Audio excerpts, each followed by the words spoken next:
فأنا ناصح لإخواني بالصدع بالحق تبيض وجوههم. السكوت في مسألة الحزبية يضرها، فاصدع بما تؤمر وأعرض عن المشركين.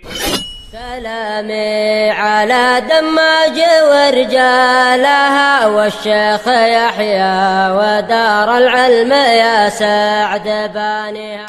Bismillahirrahmanirrahim. Kita masih di pertengahan muka surat 151 dari Syarah Asmaul Husna. Qala hafizahullahu ta'ala bal lam yazalillahu azza wa jalla fa'ilan.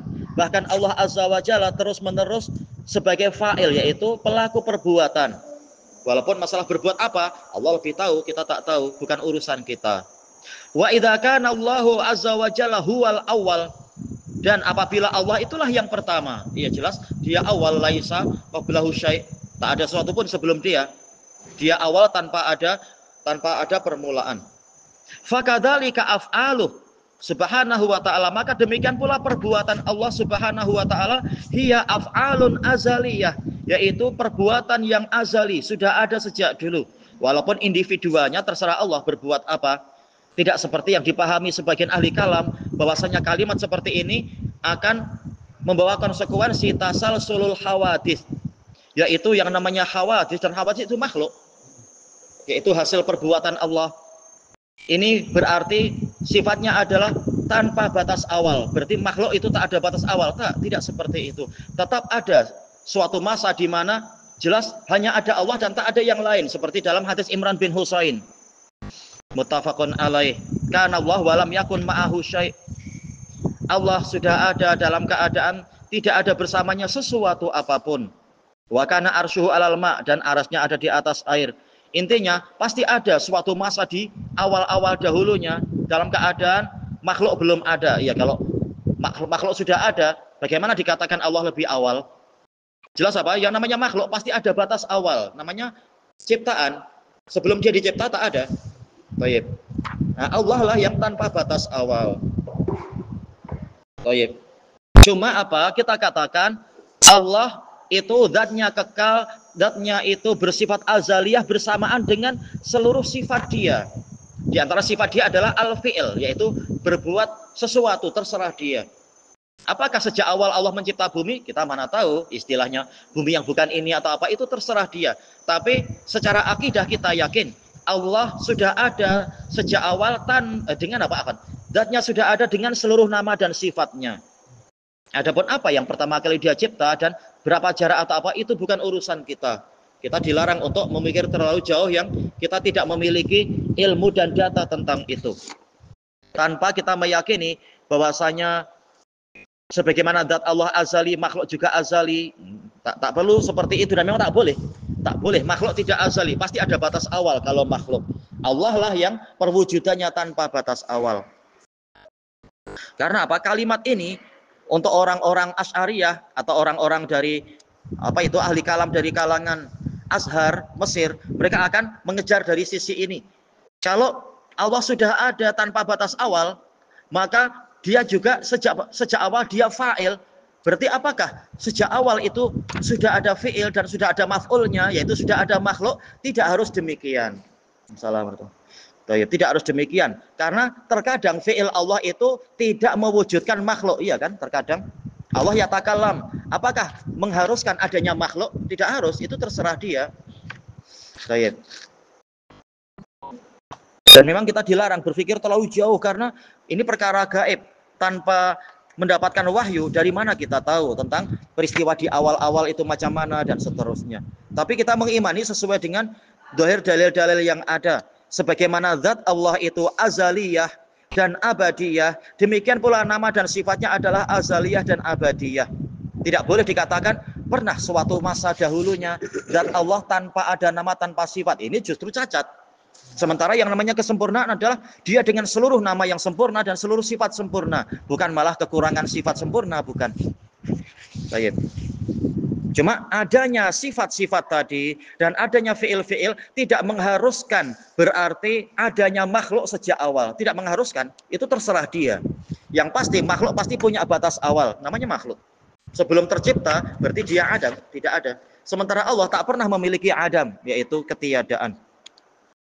Dan cukup sampai di situ, tidak perlu terlalu berdalam-dalam seperti berdalam-dalamnya para ahli kalam sehingga tersesat sendiri. Kemudian dikatakan di sini, wa kullu fi'lin yaf'aluhu Allahu jalla wa ala, setiap perbuatan yang dilakukan oleh Allah azza wa jalla faqad fa'ala qablahu fi'lan.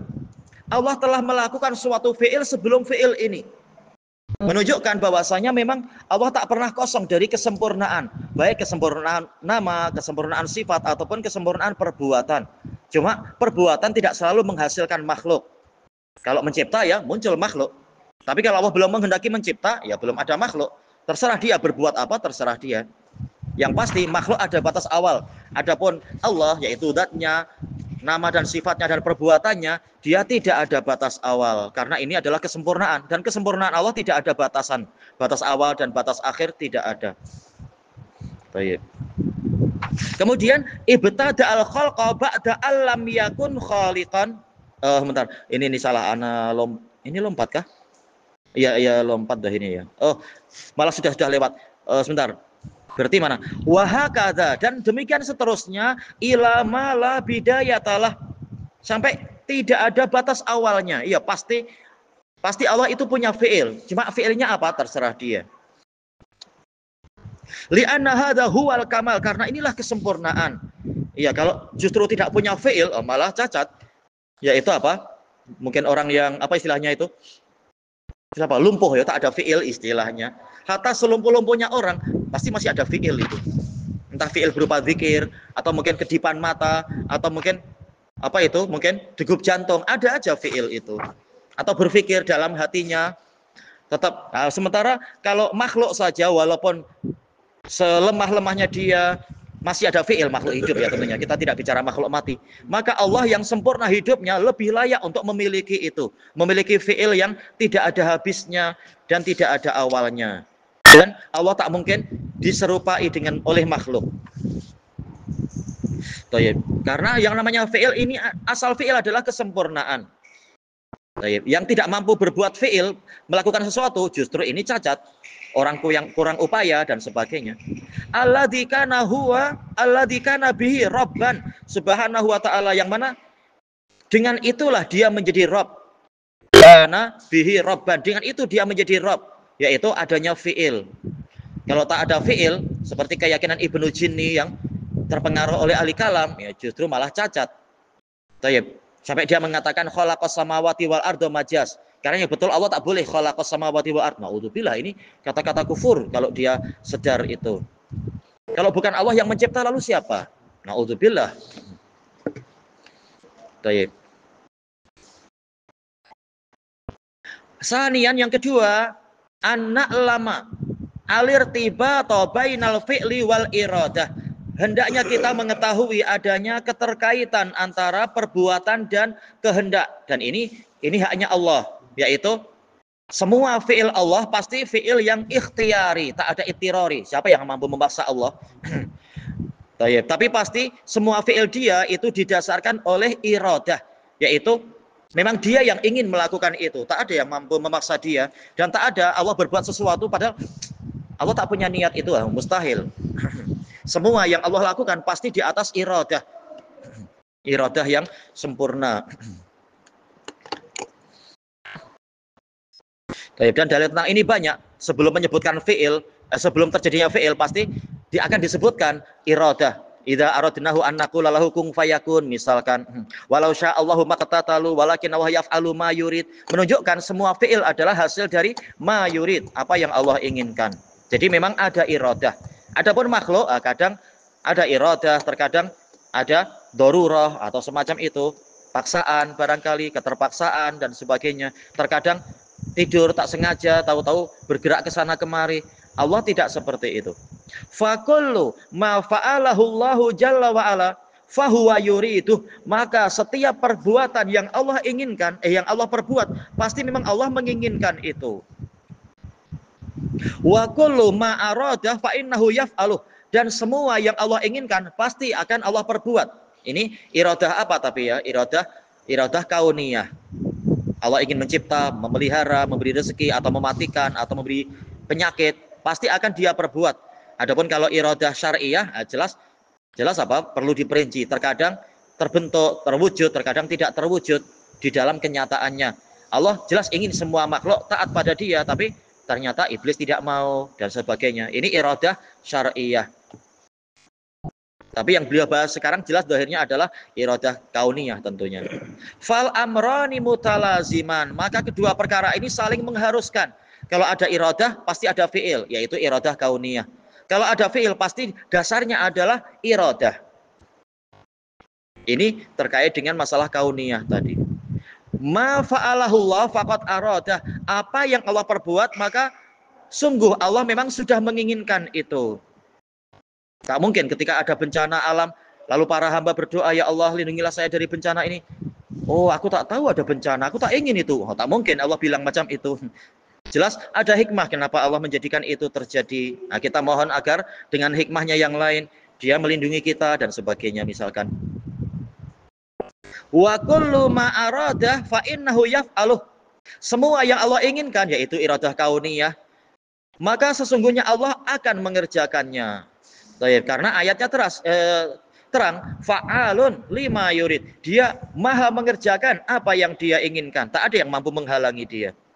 Walaisa sama fa'alun lima yuridu illallahu wahdah. Tidak ada di sana suatu zat yang maha melakukan apa yang dia inginkan kecuali Allah semata. Ya, tak ada. Hatta dalam apa cerita-cerita dari berbagai agama, Tuhan-Tuhan mereka selalu ceritanya, hikayatnya yang hikayat mereka yakini, malah Tuhan mereka itu sering terpaksa kan prakteknya. Terpaksa harus terkadang tawar-menawar dengan sebagian rakyatnya. Ini bukan Tuhan yang hakiki kalau macam itu. Terutama yang terkenal dari cerita apa istilahnya Yunani ya, penguasa Olympus itu sering terpaksa dia itu, si Zeus sering ceritanya. Demikian pula cerita yang diyakini kebenarannya oleh orang-orang Hindu. Kalau kita baca cerita-cerita itu, sering dewanya terpaksa. Soalnya kalau dewanya tidak memenuhi keinginan ini, maka yang ini akan apa istilahnya itu? Memberontak atau merajuk ngambek. Akhirnya dewanya ngasih. Baik, ini tak betul yang seperti itu. Gimana Tuhan sebagiannya terpaksa? Ini bukan Tuhan yang hakiki. Sementara mereka meyakini cerita ini betul. Berarti tak layak jadi Tuhan kalau begitu dewa engkau itu. Contohnya apa ya? Kalau yang Olympus sering ya, kalau yang cerita Hindu di Indonesia, yang masalah itu gerhana itu ya, yaitu siapa yang memakan matahari itu katanya? Dewa apa itu yang tinggal kepala, karena dia dimurkai oleh ayahnya, maka tinggal kepala. Nah, dia marah, kemudian dia memakan matahari. Akhirnya apa? Surganya gelap. Akhirnya dewa menawar-nawar, lepaskanlah matahari, nanti engkau aku kasih ini. Akhirnya dilepaskan. Tuhan selemah itu. Matikan aja anak yang durhaka itu.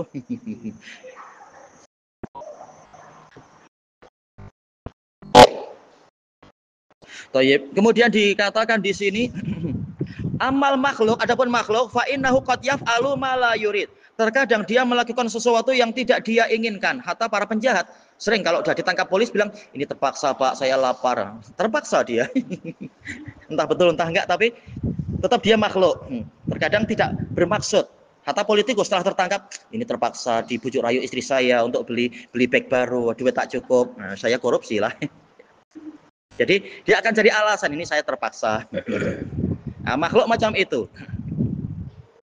Waqad yuridu ma la yaf'al. Terkadang dia ingin sesuatu yang tidak dia perbuat. Ya, kita manusia punya cita-cita ini itu, ingin tiap hari mampu ke Saudi, wah, cari berkah di sana, tapi karena mampu kita di Masjidil Haram misalkan, jelas cita-cita muslimin sering datang ke sana. Waqad yaf'alu ma yuridu. Terkadang dia melakukan sesuatu yang dia inginkan, lakin laisa hadza apa ini? Darbata lazimin fi haqqih. Tapi ini tidak selalu pasti darbata lazim, sesuatu yang selalu begitu ingin pasti terjadi pada orang ini. Ya kadang ingin tapi duit habis, tak jadilah misalkan. Ada aja faktor penghalang. Amallahu azza wajal falam yazal wala yazal. Maka Allah azza wajal dia senantiasa dan terus-menerus fa'alan lima yurid subhanahu wa ta'ala, melakukan apa yang dia inginkan. Tayyib, tanabbahuna, Perhatikan di sini ila bahwasanya anal iradata allati natahaddatsu anha. Iradah yang kita bicarakan al-an sekarang ini hiya al iradatul kauniyatul qadariyah. Iya, jangan sampai orang salah paham. Yaitu iradah keinginan yang kauniyah yang bersifat yaitu alam, bukan agama. Ini bahasa kita ya alam, alamiah. Qadariyah yaitu takdir, perkara takdir. Ini bahasa pendekatan aja alamiah karena kaun artinya alam memang. Bukan berarti semuanya terjadi secara alami tanpa takdir. Bukan itu pembahasan yang itu. Jelas itu pun kalimat yang keliru. Fatanabuhu. Udah ini gitu kan. Ini ada al fatanabuhu lah. Kecuali kalau si sekretari yang silap harusnya tanpa al. Fatanabah ila hadhil atau betul, sudah betul. Fatanabuhu ila hadhil qadiyati minal ahamiyati bimakan. Berarti beliau sudah betul, ana yang salah. Maka mewaspadai masalah ini termasuk perkara yang sangat penting. Posisinya sangat penting. Thayyib, a'ni maksud saya ila anal iradah fin nususi syar'iyyah, iradah dalam nas-nas syariat, iradah yang disebutkan dalam Quran was sunnah itu ja'at ala dzarbain, datang dengan dua bentuk. Iradatin kauniyah, keinginan yang sifatnya takdir, kama fi hadil ayah, seperti dalam ayat ini. Ayat yang mana yang terdekat beliau maksudkan? Yang masal ada lafaz iradah. Ataukah yang enggak tahu mana ya lafaz iradahnya? Walakin yaf'alu ma yurid, itu jelas. Cuma dalil yang terdekat yang menunjukkan lafaz iradah mana ya? Beliau bilang di ayat ini. Tapi kalau dalam pembahasan ini, akhirnya kita tak jumpa kan di sini ada lafaz iradah dan sebagainya. Lafaz apa itu dalam Al-Quran atau hadis? Arada atau yuridu atau apa? Nampak tak ayatnya? Atau yang kita sekarang ada di mana? Dohirnya adalah sebentar lagi baru muncul, betul? Iya, sebentar lagi baru muncul nanti ayatnya. Tapi sudah kita sebut-sebut. Baik, sebentar lagi akan muncul di bawah situ nantinya. Ayo, apa ini nanti? Ini sedikit lagi. Baik.